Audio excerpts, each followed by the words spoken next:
Bonjour, objectif 2023, dernier virage, la parole au candidat président de la République. Pour ce numéro, nous recevons pour vous le candidat président de la République, Théodore Ngoyi Ilunga Wa-Tsenga, à qui je dis bonjour et bienvenue. Merci. Alors, vous avez été candidat en 2018 et vous l'êtes encore en 2023. Pourquoi? Je suis allé à la Cour constitutionnelle demander l'annulation des résultats et du processus pour irrégularité. On aurait dû m'écouter. On a eu un président irrégulièrement élu et on a eu des activités de gouvernance irrégulières. Aujourd'hui, le pays est toujours dans l'insécurité. La croissance économique est en baisse. Les libertés ne sont pas respectées. L'économie est toujours prise en otage par ce qu'on appelle les entrepreneurs de l'insécurité, qui ont conçu, dans les années 93, l'idée de placer le Congo à l'ombre du génocide rwandais pour l'envahir et exploiter des richesses économiques, dont les ressources essentielles importantes, telles que le columbium tantalum. Nous sommes à la fin d'un mandat du président qui était là. Il dit, voilà, je ne suis pas capable de mettre fin à la destruction. Il s'adresse au magistrat qu'il a nommé, lui magistrat suprême, il dit, la justice élève une nation, mais dans notre pays, la justice détruit la nation. Or, il n'y a pas d'intérêt de la société qui ne soit pas la justice. Il faut donc un homme juste, un homme droit, un homme intègre. En Chiluba, on dit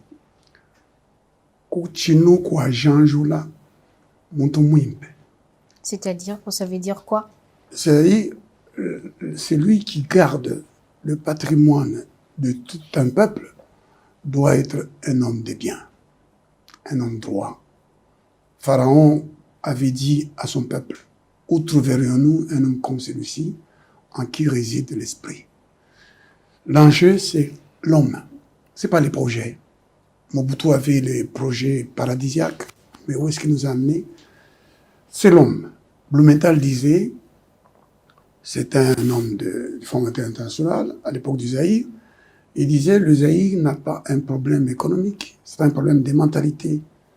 Il faut un homme droit, et je suis cet homme-là. Alors, une fois de plus, bienvenue dans Objectif 2023, dernier virage. Merci. Alors, avec vous, nous allons scruter de fond en comble, votre projet de société. Parlons sécurité et groupes armés.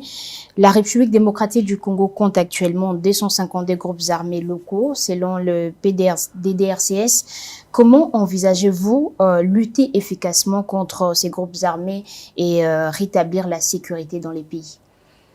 Les groupes armés ont été créés et sont entretenus par les pays qui ont les sociétés dites multinationales.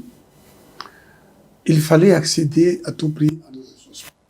Peut-être qu'il faut rappeler qu'à la création fictive par une fiction juridique, si vous voulez, de l'État indépendant du Congo, l'idée à la base, c'est que le Congo est un coffre-fort pour le monde, coffre-fort de ressources.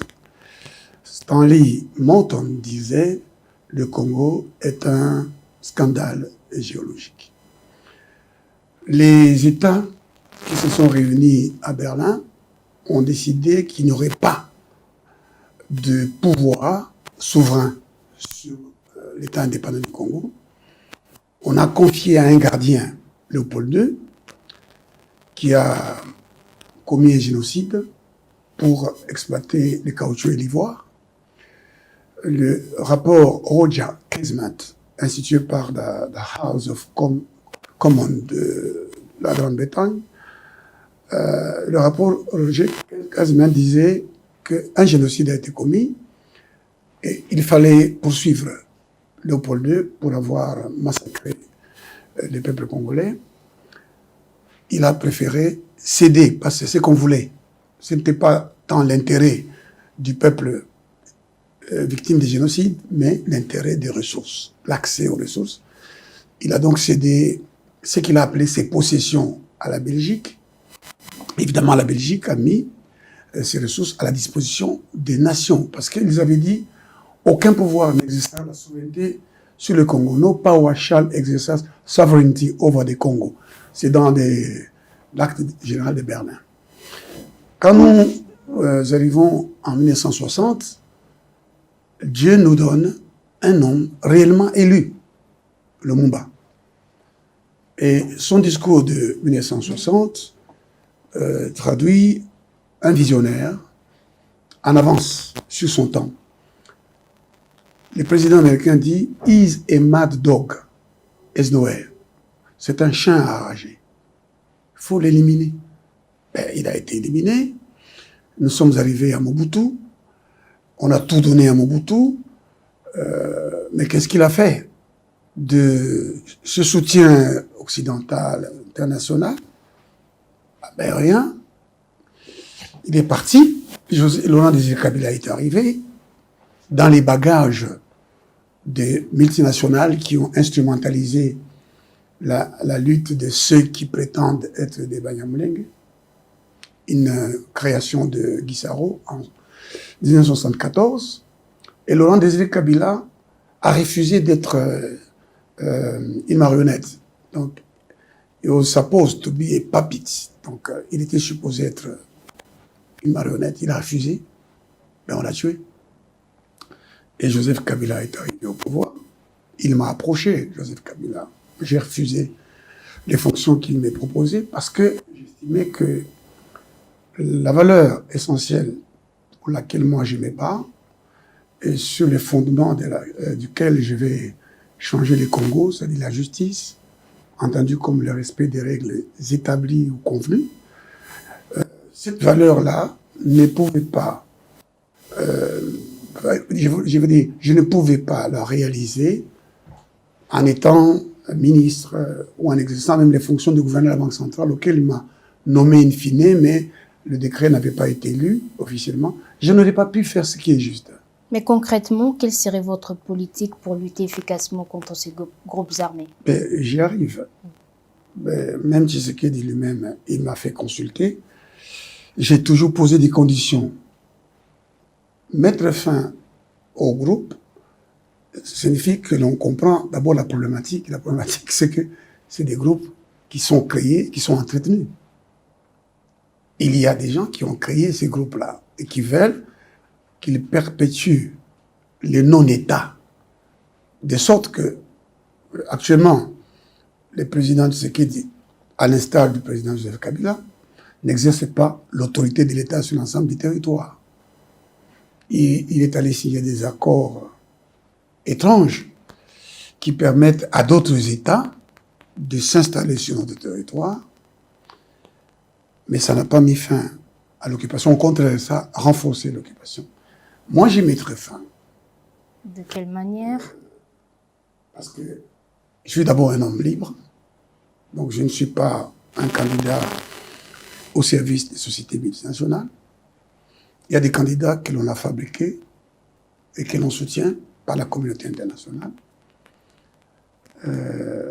Moi, je suis d'abord un homme libre. Ma liberté me permettra de prendre des décisions. Vous voyez l'armée congolaise ici. On dit il n'y a pas de mauvaises troupes. Il n'y a que de mauvais chefs. Ces militaires que vous voyez sont capables de mettre fin à l'occupation du pays. Il suffit qu'un homme leur communique un nouvel esprit. Et je suis cet homme-là. Je vous rappelle, parce que nous oublions souvent l'histoire nous éclaire à notre avenir, que la force publique, c'est-à-dire l'armée aujourd'hui congolaise, a mis fin à la guerre, a triomphé, a participé à l'effort de guerre et a fait triompher la Belgique. Et donc, je vais reformer l'armée Et la réformation de l'armée commence par l'esprit. Et quels seraient les soubassements de l'esprit? Bon, ce sont des valeurs. Les militaires congolais, même les policiers congolais, parce que le militaire doit protéger les territoires, ses frontières, la police doit protéger les citoyens et leurs biens.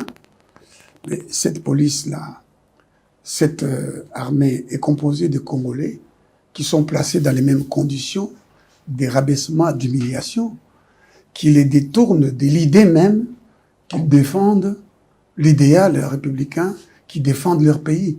Je vais leur communiquer, n'est-ce pas, cette idée essentielle de défendre leur pays. Parce que ce sont les militaires ex-zaïrois qui sont allés au Tchad, qui ont été appelés ici et là pour intervenir. Donc ces mêmes militaires. Et ça devra prendre combien de temps pour communiquer cet esprit-là? Non, déjà pour avoir des résultats sur le terrain. Déjà, je vais vous le dire.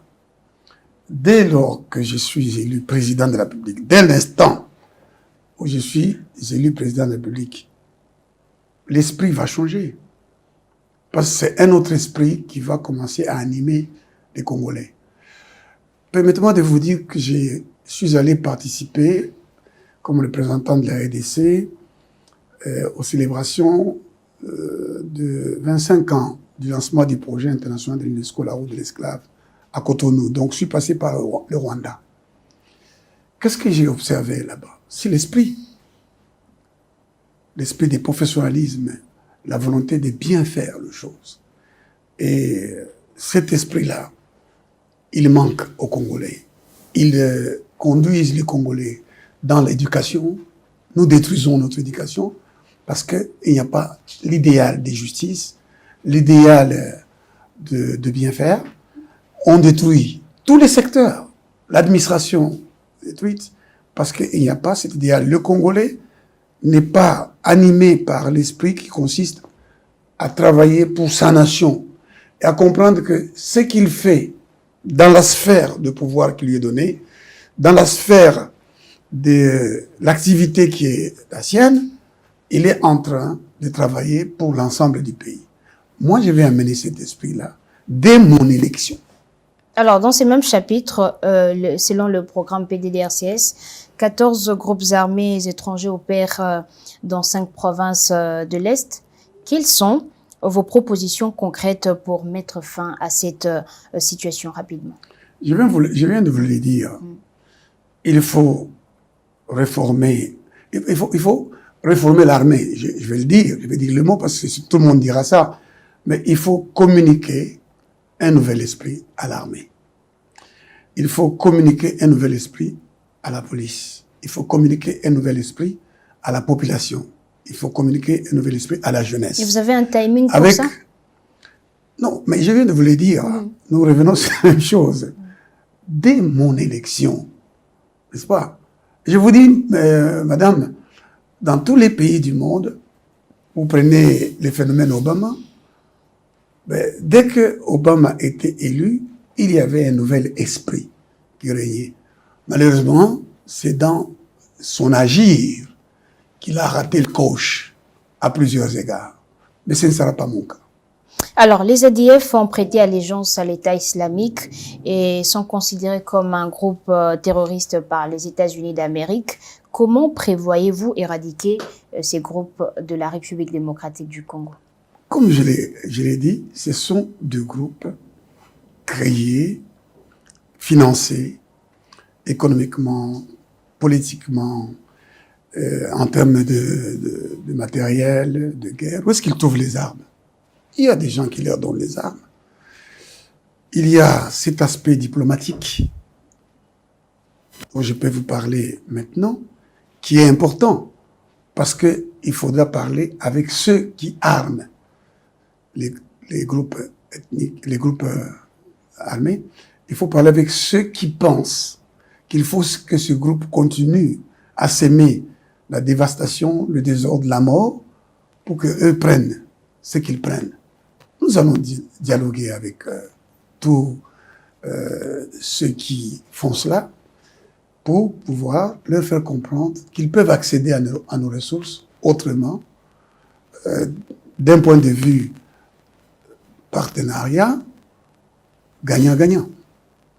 Alors, le FDLR ont été un point de discorde entre Kinshasa et Kigali pendant des décennies. Quelle est votre stratégie pour résoudre ces conflits? Le Rwanda a agressé le Congo déjà à l'entrée de l'AFDL. C'est le Rwanda qui a été armé, et lorsque la population a commencé à s'unir autour de Mobutu, on est allé chercher Laurent Désiré Kabila. Et Laurent Désiré Kabila a fait un coup d'État, en fait, à Lubumbashi, mais on n'a pas accepté ça, parce qu'on pensait mettre quelqu'un d'autre, un Rwandais, en fait, à la tête du pays. Le Rwanda est un agresseur. Avec l'Ouganda, ils se sont même échangé, si vous voulez, ils ont amené la guerre à l'intérieur même du Congo. Ils ont combattu à Kisangani, beaucoup de morts. Donc, le prétexte FDLR, nous savons qu'il est venu du génocide lui-même qui a été voulu, encouragé, en provoquant la mort du président Habyarimana et du président burundais qui étaient dans le même avion. Les déclencheurs du génocide savaient que cet élément serait déclencheur du génocide. À l'ombre du génocide rwandais, on a permis, avec l'accord de Lusaka, au Rwanda, de se saisir d'un prétexte sécuritaire pour venir au Congo. Donc, l'agression va être traitée comme telle. Les Nations Unies reconnaissent que le Rwanda est en train d'utiliser les M23. Nous allons travailler sur le plan diplomatique, mais nous allons aussi travailler sur le plan politique, intérieur. Et pour quel résultat? Nous allons, pardon? Pour quel résultat, à court ou à long terme? Mais est-ce que vous savez que ce qui est important, c'est l'esprit? Nous pouvons amener la guerre au Rwanda s'il échec. Moi, président de la République, nous ne laisserons pas le Rwanda continuer à se moquer de nous. Croyez-moi. De la sécurité à la diplomatie ou les relations internationales, sous votre présidence, comment envisagez-vous gérer les relations avec les pays voisins de la République démocratique du Congo, tels que le Rwanda et l'Ouganda? Jésus a dit, si l'ennemi est fort, négocie. C'est Jésus qui dit ça. Calcule la dépense. La force du Rwanda ne vient pas du Rwanda, vient de ceux qui utilisent le Rwanda. C'est ça la réalité. Ils utilisent le Rwanda parce qu'ils veulent contrôler le Congo, ils veulent le placer dans cet état de non-état et prendre les ressources, continuer à appauvrir le Congo jusqu'à l'infini. Nous allons travailler avec ces nations, nous allons négocier, pas négocier au rabais les intérêts du Congo. Nous n'allons pas négocier en allant installer les forces étrangères au pays, en faisant appel aux forces d'agression. Vous vous souvenez de Kamere qui a quitté Kabila au motif qu'il avait fait entrer les troupes rwandaises. Mais en réalité, Kamere et le président Kabila avaient signé l'accord de Pretoria qui prévoyait l'entrée de troupes au Congo. Ça, ce sont des négociations au rabais auxquelles je ne procéderai pas. Et vous allez négocier autrement? Mais tout à fait. Et vous estimez que ces négociations, à votre niveau, seraient les meilleures par rapport à ce qu'il y a eu avant? Non, mais attendez, quand vous allez signer des accords, d'abord sans passer par le Parlement, vous décidez que une force contrôle vos terres. Et peut-être les gens oublient que le président sortant, et que nous allons faire sortir pacifiquement, a dit publiquement, il dit, vous n'avez pas besoin de vous battre pour des morceaux de terre. L'EAC va devenir notre patrie. Mais c'est très grave. Ce sont des négociations au rabais. Quand l'on va s'asseoir avec Kagame, on se permet de recevoir M. Kagame ici, à la suite du décès du président Etienne Tshisekedi, de sa présentation, enfin, la présentation de son corps au stade, on acclame l'agresseur ici. C'est ça la diplomatie au rabais. Je vais parler d'égal à égal avec tous les partenaires de l'insécurité qui sont à l'origine de l'insécurité. Je vais leur parler le langage d'un homme d'État que je suis, un homme libre, qui n'a de compte à rendre à personne. Et vous pensez que ça pourrait ramener la paix? Mais c'est de ça dont nous avons besoin aujourd'hui. Je vais vous dire quelque chose que beaucoup de gens ne connaissent pas. L'ancien secrétaire d'État américain, qui parle toujours ici sur le Congo, il a dit que Laurent Désiré Kabila était en train de construire pour la première fois la nation congolaise. Laurent Désiré Kabila, sans la Banque mondiale, sans les Fonds monétaires internationaux, pendant 3 ans. Je vais vous donner une anecdote. J'ai vu en 78 l'inauguration de ce que nous appelons boulevard triomphal par le ministre des Travaux publics. C'est un homme intelligent qui est encore vivant, qui a été d'ailleurs un des vice-présidents du Sénat, l'ancien Sénat, en 78. Et quand nous arrivons en 2000, je crois que c'est en 99-2000, en moins de 3 ans, Laurent Désiré Kabila a fait le boulevard triomphal. Inauguré en 78, mais jamais réalisé. Donc, il s'est battu contre des troupes qui occupaient le pays, mais il faisait des œuvres. Et on l'a tué. Moi, on ne me tuera pas. Le Seigneur sera avec moi. Très bien. Un autre point, c'est la diversification économique. Pour stimuler la croissance économique, comment prévoyez-vous diversifier l'économie congolaise au-delà de l'exploitation des ressources naturelles, notamment l'agriculture, la technologie ou encore le tourisme? Pour réaliser tout cela, il faut d'abord rétablir la paix et la sécurité sur l'ensemble du territoire, rétablir l'État, protéger son patrimoine, protéger son intégrité territoriale, rétablir l'autorité de l'État sur l'ensemble du territoire, contrôler les ressources. Or, notre économie est une économie qui est prise en otage par la guerre qui nous a été imposée. La guerre congolaise, c'est une guerre économique.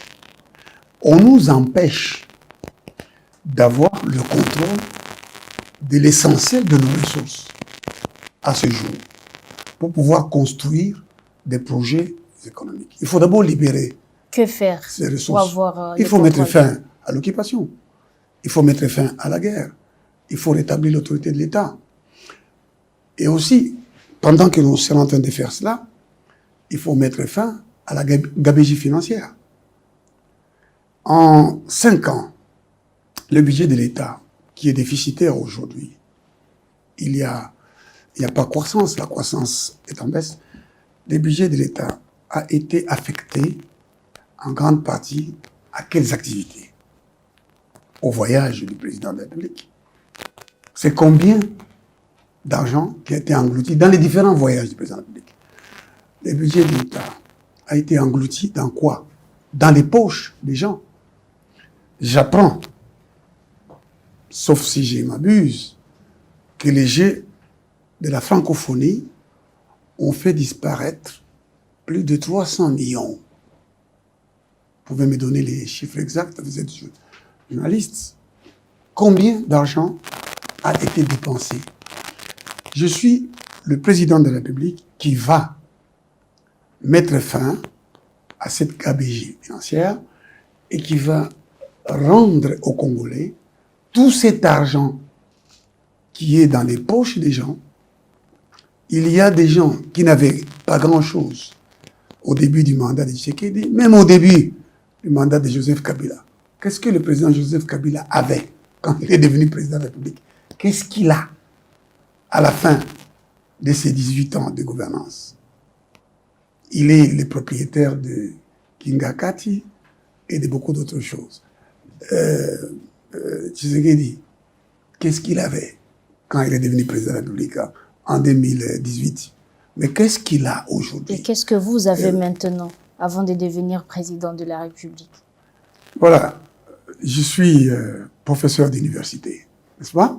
Donc j'ai un salaire, je suis professeur ordinaire à l'université. Je suis avocat, donc je gagne ma vie comme avocat. Et donc, j'ai un patrimoine. Je suis propriétaire d'une maison au cœur de la Gombe. Je suis propriétaire aussi ailleurs. Et tous mes avoirs peuvent être tracés. On peut trouver où est-ce que j'ai eu l'argent, comment je l'ai eu et comment j'ai pu acquérir. Mais ce n'est pas le cas de tous les candidats que vous voyez, surtout ceux qui vont dépenser des millions pour attirer les foules. Voilà, j'ai l'intégrité de cœur, j'ai la droiture de cœur, j'ai le courage. Laissez-moi vous donner deux petites anecdotes. Je suis élu commandant pionnier à l'Institut Ouezo, dans le complexe Kiwele, à Lubumbashi. J'étais élève. J'allais à pied de la Katoba au lycée Kiwele, qui est situé en ville, à peu près 15 km. On affiche l'information, il faut être ancien pour être candidat. Des amis m'ont découragé, m'ont critiqué. Je suis allé au secrétariat, j'ai dit, pourquoi pensez-vous qu'il suffit d'être ancien pour garantir l'efficacité de l'exercice du mandat du président qui sera élu? Le préfet Banza Kalumba était dans son bureau. Il dit, quel est cet élève qui parle si bien le français? Il a décidé exceptionnellement que je sois sur la liste des candidats. J'ai été élu. Jusqu'à aujourd'hui, mes camarades se souviennent de moi. Et vous savez ce que j'ai fait? Nous souffrions beaucoup pour aller du lycée jusqu'à l'arrêt de bus. Et puis moi en particulier, j'allais à pied. J'ai vu un grand bus, un très beau bus, qu'on appelait Retour des Cabos. J'ai négocié, j'ai expliqué aux élèves, nous étions à peu près 2000 ou un peu plus. Ils ont accepté de payer mensuellement et à moitié prix. Et les bus venaient dans l'enclos prendre les élèves à moitié prix sur une longue distance qui valait peut-être, mettons aujourd'hui, 1000 francs, et ils payaient 200 francs pour un projet, plutôt un trajet beaucoup plus long que celui-là. Et c'est un avocat, un confrère, qui est venu me le rappeler aujourd'hui. Il dit, ça a marqué les gens. Deuxième anecdote. Je suis chef du département de droit public de la faculté de droit de l'Université pédagogique nationale. Après la remise et reprise, je me suis demandé où j'allais installer le bureau. Parce qu'en fait, le bureau, c'était une petite salle exiguë pour 3 départements. Et j'avais des secrétaires, on me les a présentés, et elles m'ont dit qu'elles s'asseyaient sur une chaise à tour de rôle. Qu'est-ce que j'ai fait? J'ai demandé au président de la PUPEN, l'association des professeurs, si on pouvait accepter de sous-loger les départements. Parce que avant, moi, il y avait l'ancien doyen qui occupait une petite salle. On m'a donné 2 salles. J'ai dit, en retour, je vais faire des travaux ici pour que nous ayons des toilettes. Parce qu'il y avait des toilettes. Et j'ai trouvé, madame, chez les professeurs, c'était affiché en lingala. Ce qui m'a été kosumbaté. Bon. Et je suis entré dans les toilettes, c'était tellement exigu que lorsqu'on s'asseyait, n'est-ce pas, sur la cuve, sans lunettes, hein, sans lunettes.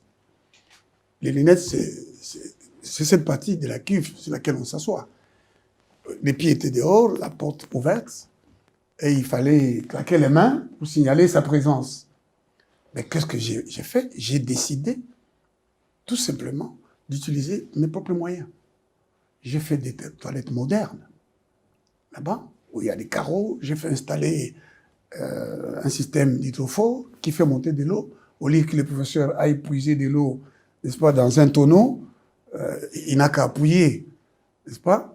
Et puis, j'ai fait mettre les chatafs. Vous connaissez les chatafs? J'ai fait mettre les miroirs, j'ai fait mettre des urinoirs, et j'ai fait mettre la peinture, j'ai fait mettre des stores, etc. Et quand quelqu'un arrive là-bas, surtout les collègues qui viennent de l'Europe, ils disent, mais quand on entre ici, on est comme en Europe. Maintenant, il faut entretenir les lieux. Ça, c'est pas mon travail.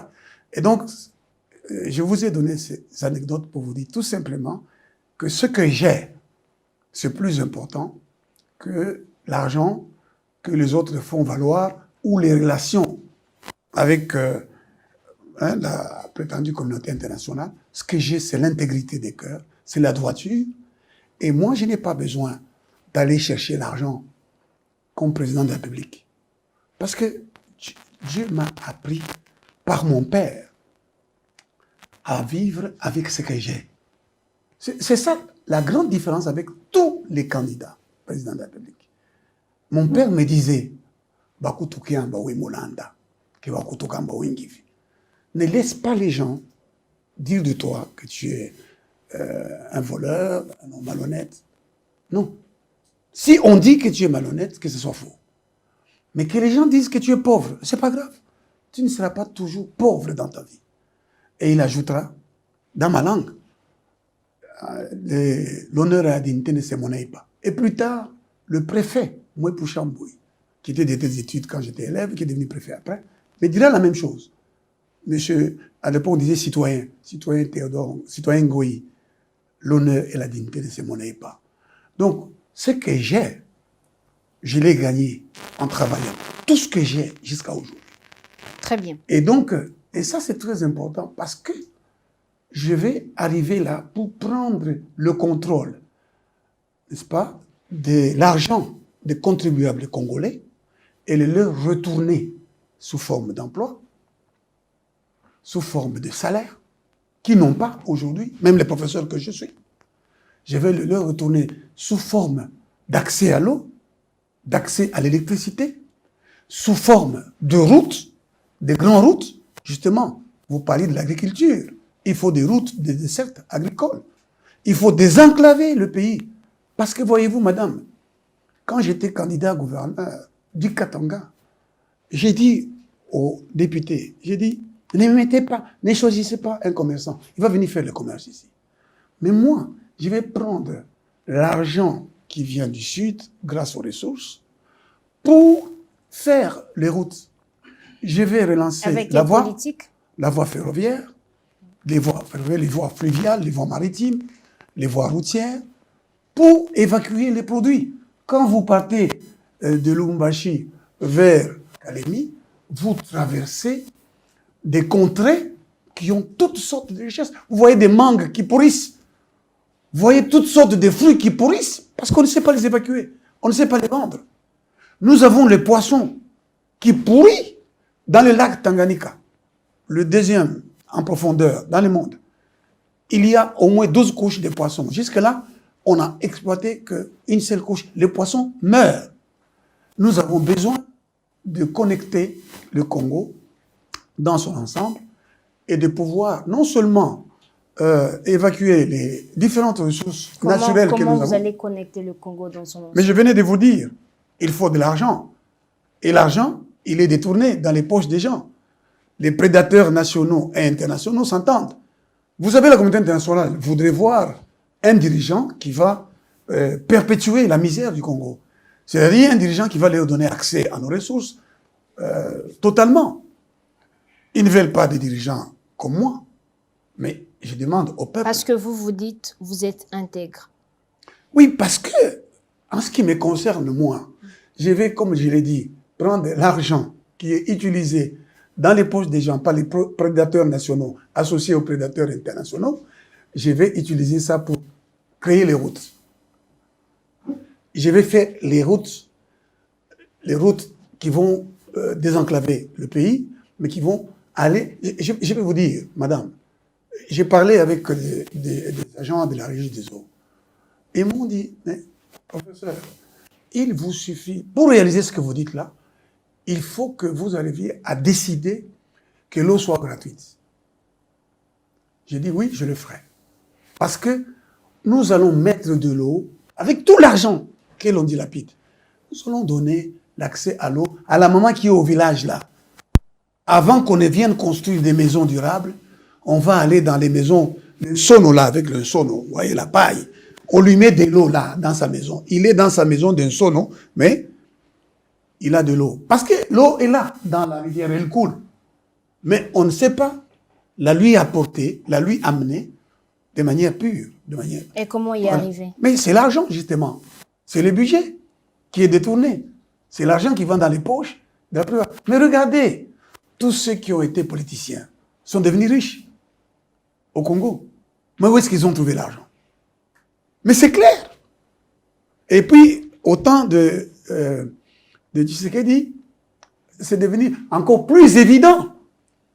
Des gens qui n'avaient pas de vélo, ben on les retrouve avec 4 maisons, 5, 10, 20, 50. Parce que, justement, il n'y a pas quelqu'un qui puisse assurer le respect des règles dans la gestion macroéconomique. Quand Joseph Kabila m'a appelé dans son bureau, je crois que c'était le 29 mars 2003, ou le 27 mars, comme ça, 2003, il me dit, m'appelle tout le matin dans son bureau. Il me dit qu'il veut me nommer gouverneur de la Banque centrale. Parce que je suis un ancien de la Banque centrale. J'ai travaillé à la Banque centrale, j'ai été même secrétaire du conseil d'administration. Et je réclame d'ailleurs d'être rétabli dans la banque. Joseph Kabila ne m'a pas rétabli, Tshisekedi non plus. Je me rétablirai moi-même quand je serai président de la Banque. Alors, il m'a dit, voilà, je veux que tu diriges la Banque centrale. Je lui ai dit, Excellence, Monsieur le Président de la République, si vous voulez vraiment moraliser la gestion du cadre macroéconomique, je suis votre homme. Je vais citer Matata Pogno, qui est candidat comme moi. C'est mon collègue à la Banque centrale. Nous sommes connus à la Banque centrale. Je crois, jusqu'au moment où il est devenu responsable du BCECO, il était chef de service ou chef de bureau à la Banque centrale. On se connaît. Mais aujourd'hui, c'est un homme riche, non? Où est-ce qu'il a trouvé toute cette richesse-là? Vous en avez beaucoup d'autres. Je les cite, lui, parce que c'est mon collègue à la Banque centrale. Un homme qui était intelligent. Mais comment est-il devenu riche? Tous ceux qui exercent le pouvoir deviennent riches. Alors, vous savez, la corruption a entravé le développement économique en République démocratique du Congo. Quelles mesures spécifiques prendrez-vous pour lutter contre la corruption, améliorer la transparence et renforcer l'état des droits? La justice. Vous parlez de l'état des droits. Quels sont les éléments constitutifs de l'état des droits? C'est la légalité, le respect de la légalité, la démocratie sont là les éléments principaux de l'état des droits. Le respect de la démocratie, le respect des règles établies, le respect des droits de l'homme. Il suffit aujourd'hui que l'on respecte les règles établies. Déjà, quand on vote les budgets, il y a une loi qui est votée, qui est promulguée, mais on ne respecte pas les règles déjà établies. Mais c'est normal. Comment faire respecter On ne respecte pas les règles de passation des marchés. Mais je vous l'ai dit, il faut faire appliquer les sanctions. Le droit pénal a pour but de faire respecter les interdits. J'enseigne à l'université que le droit pénal, c'est le droit des interdits. Le code pénal, c'est le code des interdits sous la menace de la sanction pour protéger les valeurs fondamentales de chaque État. Chez nous, c'est l'impunité. D'abord, il y a des gens dont on dit qu'ils ont détourné, mais ces mêmes personnes-là sont peut-être arrêtées, irrégulièrement d'ailleurs, sans le respect de leurs droits, et ensuite, ils sont innocentés. Il y a des gens qui ont commis des petits crimes, Mais ce sont ces gens-là que l'on expose à la télévision et que l'on amène en prison. Moi, je vais faire respecter le droit. Je disais à mes étudiants hier, j'allais clôturer un cours, et ils voulaient m'applaudir. Je leur ai dit, mais je n'ai pas besoin de vos applaudissements parce que dans la plupart des cas, ils sont faux. Il y a des discours qu'ils font à la fin pour dire, monsieur, vous nous avez enseigné. J'ai dit, moi, je n'ai pas besoin de vos applaudissements. Moi, je n'ai pas besoin que vous m'aimiez. Si vous me détestez même, ça ne me dira rien. Parce que je ne vous favoriserai jamais. Vous recevrez ce que vous méritez. Donner à chacun ce qu'il mérite selon les règles établies, c'est difficile dans ces pays. Le respect des règles, le non-respect des règles, c'est ça la cause de nos souffrances ici. Les mentalités. Nous n'avons pas la culture du respect des règles. Vous êtes sur la route, vous voyez un feu rouge. Vous ne vous arrêtez pas. Et vous pensez que vous avez le droit de le faire. C'est une culture terrible. Nous étions à Sun City. Dans le bus, nous participions au dialogue des Congolais. Dans le bus, les Congolais s'étonnaient du fait que les chauffeurs sud-africains s'arrêtaient au feu rouge alors qu'il n'y avait pas de véhicules en sens inverse. Et ils s'arrêtaient pourquoi? Parce qu'il y a un feu rouge. Il faut s'arrêter et attendre le feu vert. Le Congolais n'a pas ça. Mais madame, regardez la route congolaise aujourd'hui sous Tshisekedi. Mais vous conduisez avec le risque d'un accident à gauche, à droite, derrière vous ou devant vous. Parce que vous avez des motos. Dans d'autres pays, il y a des motos, il y a des vélos, mais il y a des règles établies. Les motards, les cyclistes savent qu'il y a un endroit où ils ne peuvent pas passer. Mais nous voyons les sauts des motos ici. Nous voyons des motos qui montent. Et pourtant, je crois que c'est un passage interdit aux conducteurs de motos. Le problème de non-respect des règles dans le domaine de l'éducation, dans le domaine de la gestion de notre monnaie, de la protection de notre monnaie, dans l'administration de la Banque centrale, qui est le caissier de l'État, et qui est chargé de contrôler les crédits, de contrôler la masse monétaire en circulation pour pouvoir contrôler le taux d'échange. Parce qu'il faut contrôler la monnaie, il faut valoriser, surveiller la monnaie pour assurer sa valeur externe et sa valeur interne. Mais si vous ne respectez pas toutes les règles qui sont établies, ben vous allez connaître l'inflation, vous allez connaître toute cette difficulté que nous connaissons sur le plan économique, sur le plan politique, sur le plan social, etc. Donc, le respect des règles. Je suis l'homme et le seul que Dieu a fait souffrir pour me donner un cœur, pour faire de moi, comme il a dit à Jérémie, j'ai fait de toi une ville forte. J'ai fait de toi une colonne de fer, un mur d'airain pour t'opposer aux sacrificateurs et même au peuple. Parce qu'il faudra, pour changer le pays, s'opposer même au peuple congolais. Le peuple congolais qui est habitué à la facilité, qui est habitué à obtenir par des voies détournées. Le peuple qui pense qu'il peut utiliser un véhicule en état de ne pas rouler, mais il faut qu'il roule. Donc il y aura pendant un temps, n'est-ce pas, le rejet même de la population. Moi, je voudrais vous dire à vous, peuple congolais, que vous avez besoin d'un homme comme moi. Un homme que Dieu a humilié, a rabaissé, a fait souffrir, pour me préparer à lutter contre les antivaleurs qui détruisent notre pays, afin de vous donner la liberté à laquelle vous aspirez avec raison, pour vous donner la dignité dont vous êtes privé. Parce que quand on n'a pas un emploi, on est privé de dignité. Ou quand on en a un, mais qu'on est mal payé, on est privé de dignité.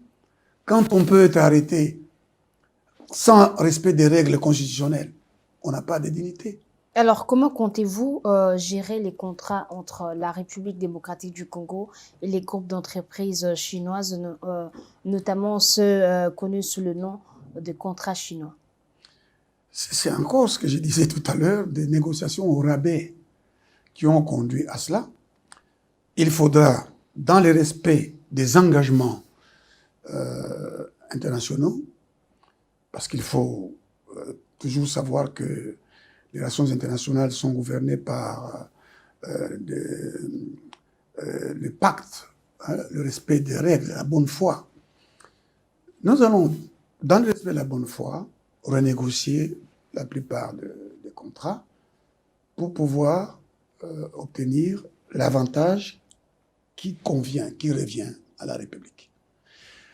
Nous n'allons pas seulement négocier d'un point de vue économique, financier et technique, mais il y a aussi le point de vue de l'emploi. Vous savez que l'emploi du Congolais n'est pas protégé.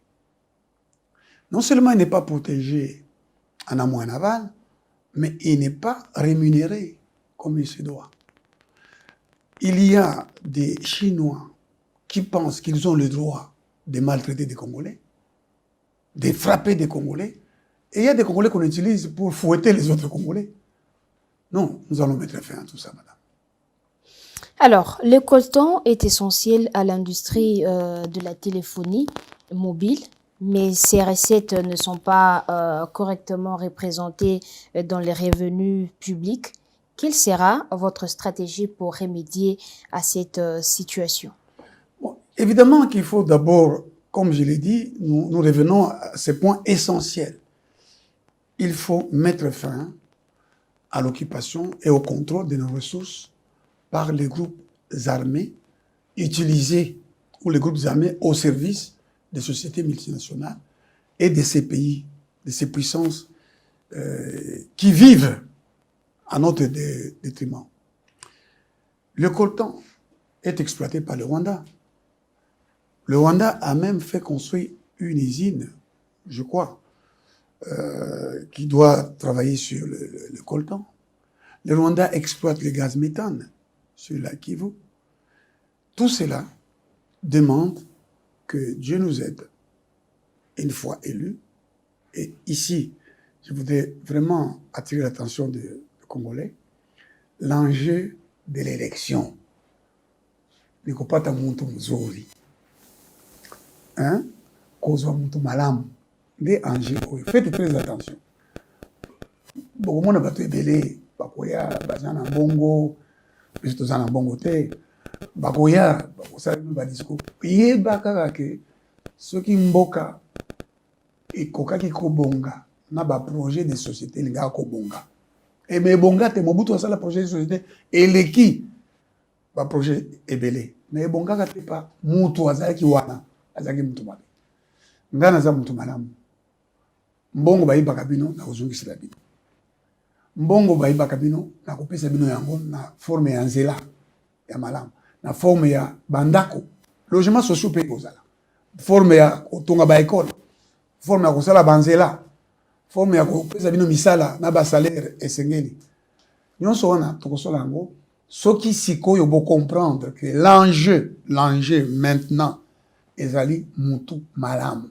Naza le seul Congolais oyo ba président oyo ba leka na oyo azoleka parce qu'il faut azoleka to pesa lisusu 5 ans na président oyo alobi ke na lembi donc mokumba eza elekeli ngai bande ko boyoka mboka ezo beba justice ezo bebisa mboka ye magistrat suprême bo to longola ye azokende bango nyonso balingai basala na ngai mais naza ko boya pona ni na ko ko za la liberté te ya kosala ce qui est juste. Maintenant, bino bo pesa nga liberté wana. Bo tianga président de la République. Nzambe akokotisa kimia na mboka. Tokobanda. Musala ekobanda. Alors, comment comptez-vous aborder les défis économiques actuels tels que l'inflation, la volatilité du taux d'échange et la dette publique croissante pour assurer la stabilité financière du pays? C'est toujours ce que je disais, cette gabegie financière à laquelle il faut mettre fin. La masse monétaire en circulation n'est pas sous contrôle. La Banque centrale qui devrait utiliser les taux directeurs, qui devrait utiliser les réserves obligatoires à imposer aux banques privé qui devait contrôler les crédits, qui doit en tout temps veiller sur la masse monétaire en circulation, ne joue pas son rôle. Donc, il faut mettre des hommes compétents à la tête du pays et il faut créer le contexte à la fois spirituel, intellectuel, moral, technique qui permet le contrôle des prix sur les marchés. On ne contrôle pas les prix. Si vous entrez dans les différentes alimentations, chacun fixe les prix. Parfois, les prix, il faut aller se référer au numéro. Il n'y a pas une gestion macroéconomique, en réalité, à notre pays. Donc, vous allez proposer quoi? Non, mais je viens de vous dire, il faut d'abord mettre fin à la corruption, il faut mettre fin à la gabegie financière, il faut mettre fin aux dépenses déséquilibrées de l'État. Il faut que la Banque centrale, le caissier de l'État, joue son rôle. Il faut que le ministère des Finances joue son rôle dans les limites qui sont fixées. Il faut que le Parlement joue son rôle de contrôle. Il faut que la Cour des comptes joue son rôle. Tous ces mécanismes de contrôle financier, économique, doivent être à l'œuvre dans le respect des règles établies. Mais comment veiller à ces mécanismes de contrôle pour que tout aille bien? Mais je vous ai dit, est-ce qu'il y a eu des détournements? Est-ce qu'il y a eu la corruption? Qui a été sanctionné? Vous pouvez me citer quelqu'un qui a été sanctionné? L'IGF a déjà établi qu'il y a eu, n'est-ce pas, gabegie financière ici ou là. Mais qui a été sanctionné? Il faut la sanction. Il faut un nouvel esprit. Je vais vous dire encore ce que j'ai dit tout à l'heure. Dieu vient montrer à Pharaon qu'il y aura 7 ans d'abondance, suivi de 7 ans de famine. Et Joseph vient lui expliquer les songes et il lui dit, choisis un homme qui va gérer ça. Il n'a pas dit, il nous faut un économiste. Il n'a pas dit, mais monsieur, faites venir les grands économistes. Vous savez, l'Égypte, c'est la sagesse millénaire. C'est le berceau des sciences, le berceau de la philosophie, l'antériorité de l'homme noir, vous connaissez. Les pyramides qui étonnent le monde jusqu'à aujourd'hui, c'est là-bas. Mais voici ce que dit ce pharaon-là, à la tête de cet État-là, de ce pays-là. Il dit, où trouverions-nous un homme comme celui-ci, en qui réside l'esprit, pour gérer économiquement l'abondance, afin de préserver le pays contre la famine? Voilà ce qu'il faut. C'est l'esprit. C'est ce que je vous disais. L'esprit du respect des règles. L'esprit du respect du bien public. L'esprit du respect de l'intérêt général. L'esprit de la sanction. Il faut que quelqu'un qui s'assoit, comme je suis assis ici, votre fauteuil ici, que je sache que c'est un fauteuil que j'ai trouvé en bon état. Il faut que je le laisse en bon état. Quand j'entre dans une toilette, je dois m'assurer que l'endroit que j'ai trouvé propre reste propre après moi. Il faut que les gens sachent que lorsqu'ils deviennent président de la République, il n'est pas le propriétaire de l'État, il n'est pas le propriétaire de la caisse de l'État, du trésor public. Il est le gestionnaire, il est l'administrateur. Il doit rendre des comptes. Il doit s'assurer que l'argent des contribuables ne va pas dans les poches de quelqu'un, au niveau interne ou au niveau international. C'est l'esprit.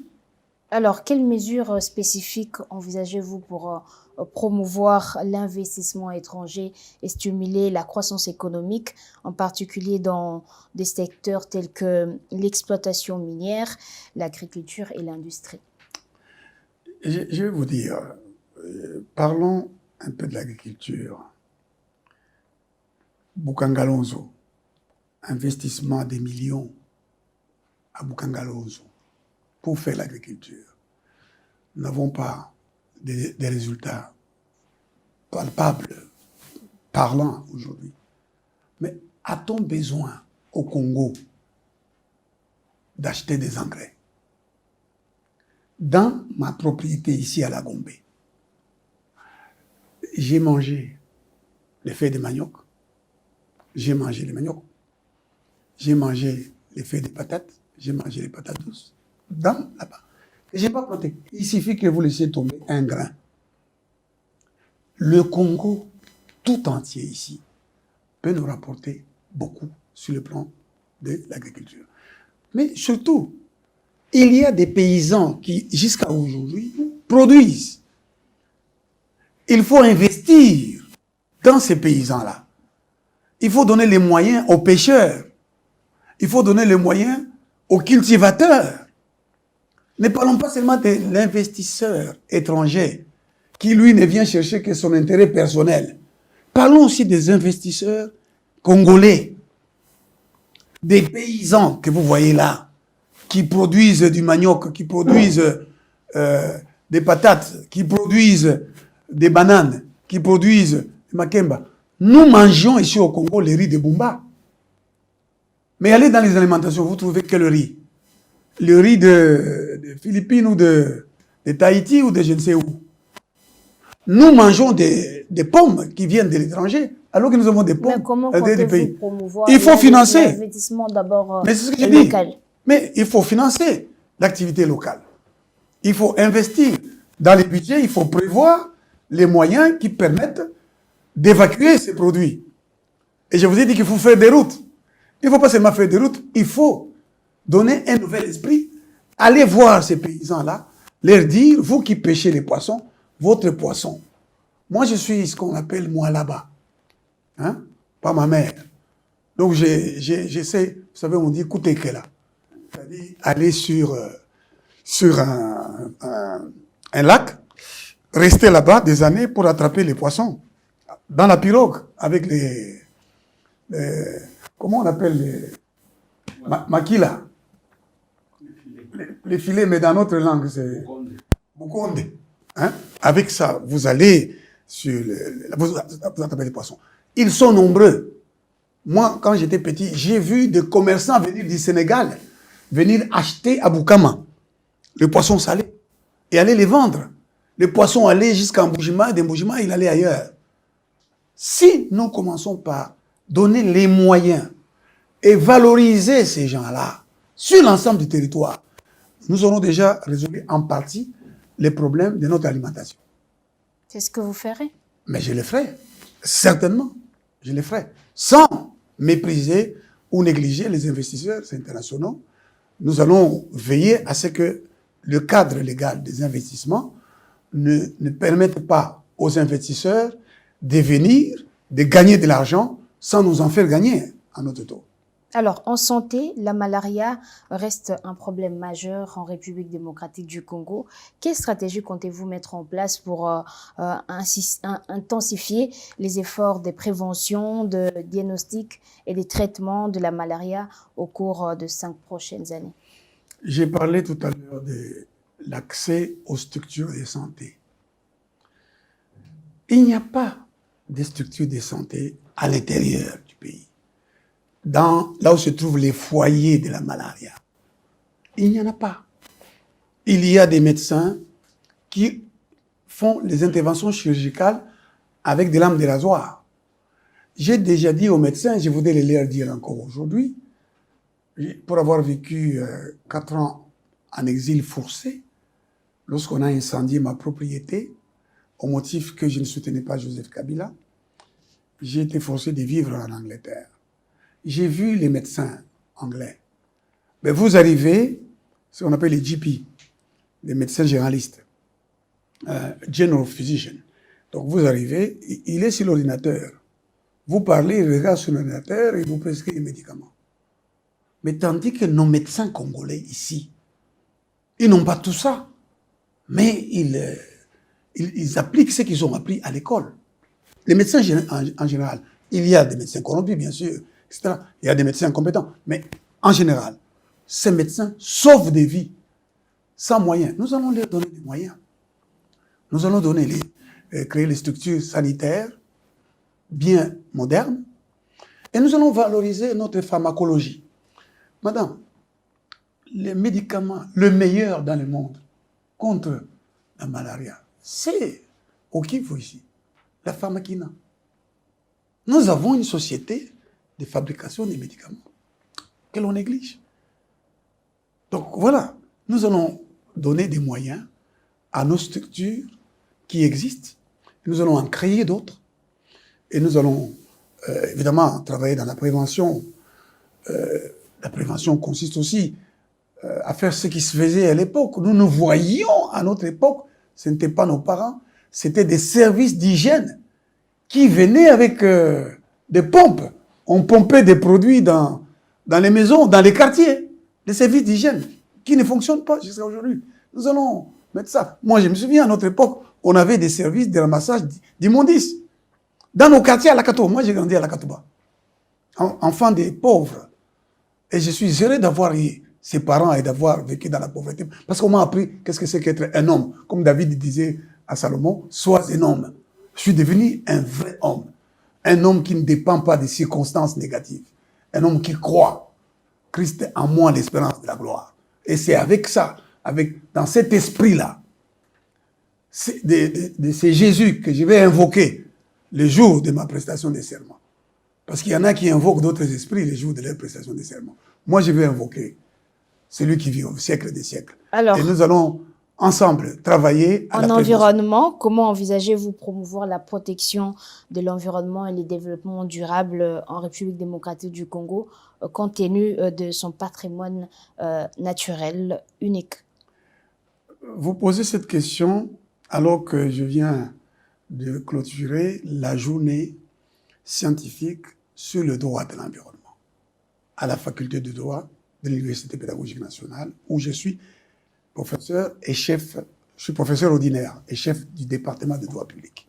Nous avons eu cette journée et nous avons dit justement qu'il faut vulgariser tout le droit de l'environnement. Parce qu'il y a les règles qui sont établies pour protéger la biodiversité, pour protéger l'eau, pour protéger la forêt, pour protéger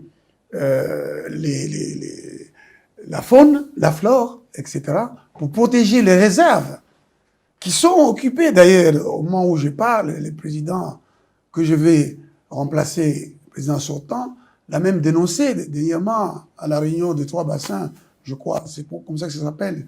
Ce n'est pas... Hein, c'est ça, c'est comme ça que ça s'appelle.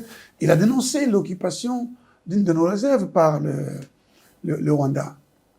L'on présente même parfois des parties du Congo comme faisant partie du Rwanda, aux touristes. Quand on dit visite Rwanda, mais en fait c'est le Congo. Et donc, voilà, nous allons travailler sur la vulgarisation de tout ce qui concerne l'environnement. Quand j'ai terminé l'exposé de la journée scientifique, j'ai dit aux élèves, plutôt aux étudiants, en droit, puisque nous allons sortir les premiers licenciés en droit cette année ici, je leur ai dit, mais regardez l'acte que vous posez, c'est un acte anti-environnemental. Vous venez avec des bouteilles en plastique, vous buvez de l'eau ici, et vous laissez. Encore que d'abord, j'interdis aux étudiants de boire de l'eau, de boire des boissons sucrées pendant le cours. Je leur dis, vous laissez ça dehors. Mais, puisque je ne suis pas le seul à enseigner, ils ont d'autres enseignants qui, malheureusement, les règles n'interdisent pas d'utiliser les bouteilles en plastique dans la salle de cours. Mais ils laissent ça. Et ça devient un danger pour eux. Nous allons donc travailler avec l'université, moi-même étant professeur à la tête du pays. Et ici, je voudrais que les Congolais comprennent que c'est important de choisir le professeur ordinaire Terdongo que je suis, parce que le président sortant que nous allons faire sortir vous a fait comprendre récemment l'importance d'avoir un professeur ordinaire à la tête de l'État congolais. Lorsqu'il a appris que le professeur ordinaire Terdongo avait déposé la candidature, il est parti aussi à l'UNIKIN, où j'ai défendu ma thèse de doctorat avec la plus grande distinction pour se faire remettre un doctorat pour l'honneur. Et on lui a fait porter les mêmes habits que moi, j'ai porté les jours où on m'a proclamé docteur, l'habit des professeurs ordinaires, ce qui ne se fait pas. Donc le président sortant, en portant cet habit de professeur ordinaire, docteur, professeur ordinaire, il a mobilisé beaucoup de gens, il a fait comprendre que c'est important que le pays soit dirigé par un homme qui a ce niveau d'instruction. Parce qu'en tant que président, il est allé chercher ça.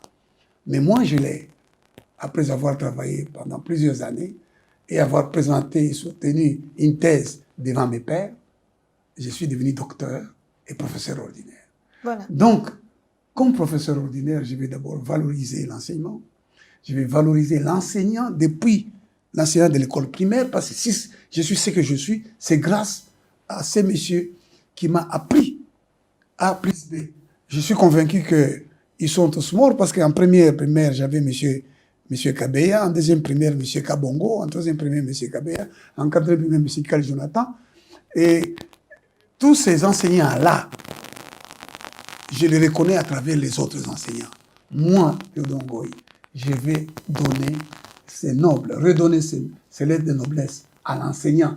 L'enseignant est un érudit. L'enseignant, c'est une valeur essentielle. Et j'ai lu une anecdote selon laquelle Hitler a dit que les militaires, les anciens ne peuvent pas aller en guerre. Il les a cachés.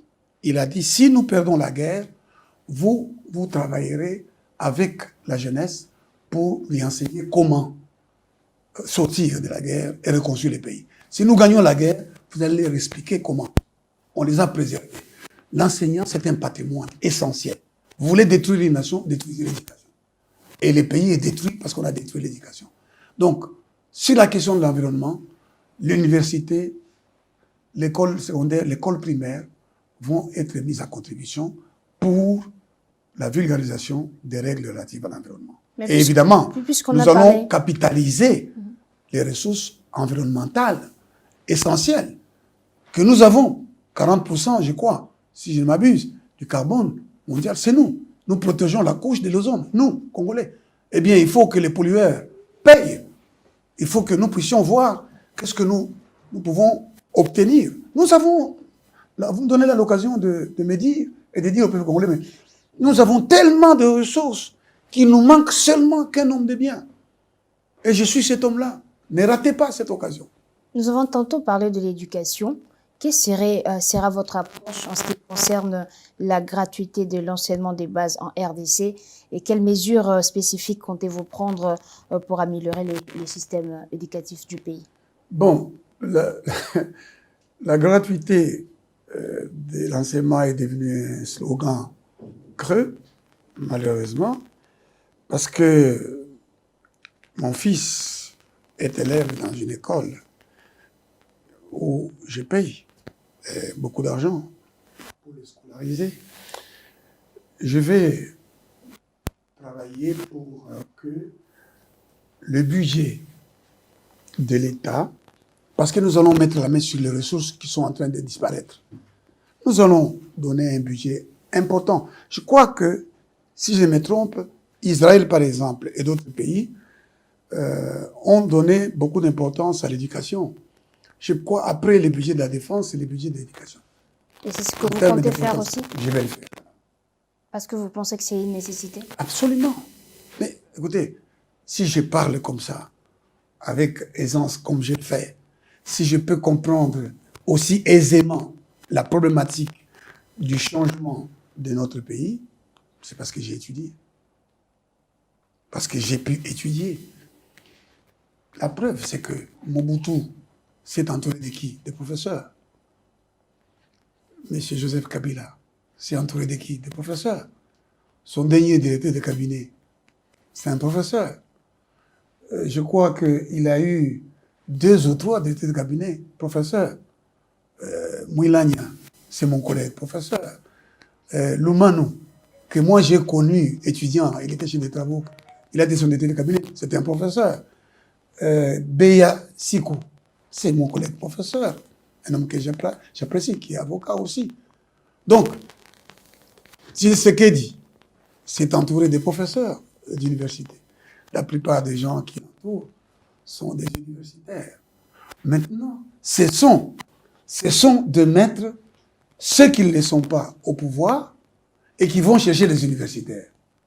Au lieu qu'on aille chercher les universitaires pour venir entourer un président qui ne comprend pas grand-chose et à qui on doit expliquer les relations internationales, on doit lui expliquer comment il faut s'asseoir, comment il faut marcher, on doit lui expliquer l'ABC de l'économie, ben, on prend les professeurs que je suis, on me met là. Et de sorte que, quand les professeurs viendront m'entourer, ils trouveront leurs collègues, ils ne pourront pas me tromper, ils ne pourront pas m'induire en erreur. Le président Joseph Kabila, il a dit quoi? Il a dit, je ne trouve pas 15 hommes pour pouvoir faire ce que je dois faire. N'est-ce pas? Et le président Tshisekedi, il dit la justice détruit le pays. Mais parce que il a été entouré des professeurs qui lui ont donné des conseils pour prendre des décisions parfois arbitraires. Alors moi, j'ai l'avantage d'être ce professeur doublé d'un enfant de Dieu. Oui. Donc je n'aurais pas besoin d'aller chercher des pasteurs qui vont venir invoquer les seigneurs sur les pays. Parfois, ils invoquent un seigneur qui n'est pas le nôtre, qui n'est pas celui qui est le fils du Père, qui est mort à la croix, qui a été enterré. Moi-même, j'invoquerai le Seigneur. Moi-même, je viendrai à la tête du pays au nom du Seigneur. Et la paix viendra sur le pays. Figurez-vous, madame, que je suis le 17e candidat. Vous savez que... Ça a une signification pour vous? Absolument. C'est le 17e jour que Dieu a fait descendre, a ouvert les vannes pour que l'eau détruise tout ce qu'il fallait détruire. Et c'est le 17e jour que l'arche s'est reposée sur la montagne. Le 17e jour, le Congo commencera la route de la paix. Alors, parlons aussi de la sécurité alimentaire. La République démocratique du Congo connaît la plus grande crise alimentaire au monde avec 26 millions de personnes en situation d'insécurité alimentaire selon le PAM. Quelles actions spécifiques vous prendrez ou vous mettrez en place pour améliorer cette situation au cours de 5 prochaines années? Il faut d'abord poser la problématique. L'insécurité est à regarder à 2 titres. Le contenu de ce qu'on mange, n'est-ce pas? D'abord, c'est quoi que l'on mange? Est-ce qu'on mange des choses qui sont propres à la consommation? La plupart des poissons qu'on mange viennent d'importation. La plupart des nourritures que consomment les Congolais, ça vient d'ailleurs. Et le contrôle pour assurer la sécurité de l'alimentation fait défaut. Nous devons renforcer le contrôle de ce que nous mangeons sur le plan du contenu. Comment renforcer Nous avons l'Office de contrôle, comment ça s'appelle encore? L'OCC. Mais malgré cette existence, le ministère du Commerce extérieur, c'est justement l'autorité des tutelles de l'OCC. Nous devons renforcer les mesures nécessaires au contrôle. Nous avons la douane qui fait aussi les contrôles. Nous avons tous les services qui doivent faire les contrôles, les services d'hygiène, etc. Nous allons renforcer les contrôles. Mais ensuite, il y a la quantité de nourriture. Il y a l'insécurité parce qu'on n'a pas assez de nourriture. Alors que le pays a du poisson, le pays a des fruits, le pays a une forêt qui a des aliments utiles à la consommation. Pourquoi on ne va pas valoriser l'agriculture? Je me suis toujours demandé, le ministère de l'Agriculture, il fait quoi? Il y a eu aussi le ministère de la Pêche. Je crois qu'il y a eu même pêche et élevage ici dans ces pays. Mais ils ont fait quoi? Mais nous, sous mon administration... Il y en aura ou il y en aura absolument. Pas? Absolument. On aura des unités de pêche, des unités d'agriculture. On va mettre tout cela parce que justement, comme je l'ai dit Avec au quelle départ. mission spécifique? Mais la mission spécifique, c'est de donner la nourriture d'abord aux Congolais, ensuite de la mettre au service de nos voisins pour faire entrer l'argent, et aussi de ceux qui sont plus loin que ça. Nous allons travailler pour que nous soyons producteurs de ce que nous mangeons, et ensuite exportateurs de ce que nous mangeons. On importe même des kits dans ici chez nous. On importe tout. J'ai cherché le produit contre les souris, et on m'a présenté des produits venus du Kenya. On importe tout. Nous allons justement mettre fin à ça, progressivement. Ce ne sera pas en un jour. Mais Alors, on va le faire. un autre domaine, c'est l'énergie. L'accès à l'électricité est limité dans nombreuses régions de la République démocratique du Congo. Comment prévoyez-vous étendre l'accès à une énergie abordable et fiable tout en rassurant la transition énergétique durable? Et il faut donner les moyens à la SNEL. La SNEL vend. Le Congo, si vous voulez, vend de l'électricité à l'Afrique du Sud, je crois au Zimbabwe, à la Zambie, Congo-Brazzaville, déjà. Mais il n'y a pas d'industrialisation, il n'y a pas non plus de domestication. Il faut domestiquer cette immense source énergétique, en termes d'eau, en termes d'électricité, pour l'amener aussi dans les maisons des gens au moins de frais. Savez-vous que le système qui existe, le système des prépaiements, c'est une exploitation terrible des Congolais. Je vais y mettre fin. Je vais mettre fin à ces systèmes-là. Parce que moi, je me souviens... Et vous allez remplacer par quoi? Non, mais je vais progressivement. Je vais d'abord baisser les prix. Le prix que paye le Congolais qui a accès à l'électricité maintenant. Et je vais donner accès à l'électricité à tous les Congolais, au moins de frais. Nous allons chercher l'argent dans d'autres secteurs pour financer n'est-ce pas, les projets consistant à domestiquer l'électricité et l'eau, donner l'accès à l'eau et à l'électricité à tous les Congolais. Nous allons... Alors, la République démocratique du Congo possède des ressources naturelles telles que le lithium et les cobaltes essentiels pour la transition énergétique. Comment comptez-vous maximiser la valeur ajoutée de ces ressources pour développer les secteurs énergétiques ou de l'énergie propre en République démocratique du Congo de manière durable et responsable? Voilà, vous parlez de lithium aujourd'hui, mais il y a des variétés de ressources minérales qui existent au Congo, dont le monde a besoin, mais dont on ne parle pas, mais qui sont exploitées depuis longtemps. Le lithium est exploité depuis longtemps. Le coltan est exploité depuis longtemps, avant qu'on commence à en parler.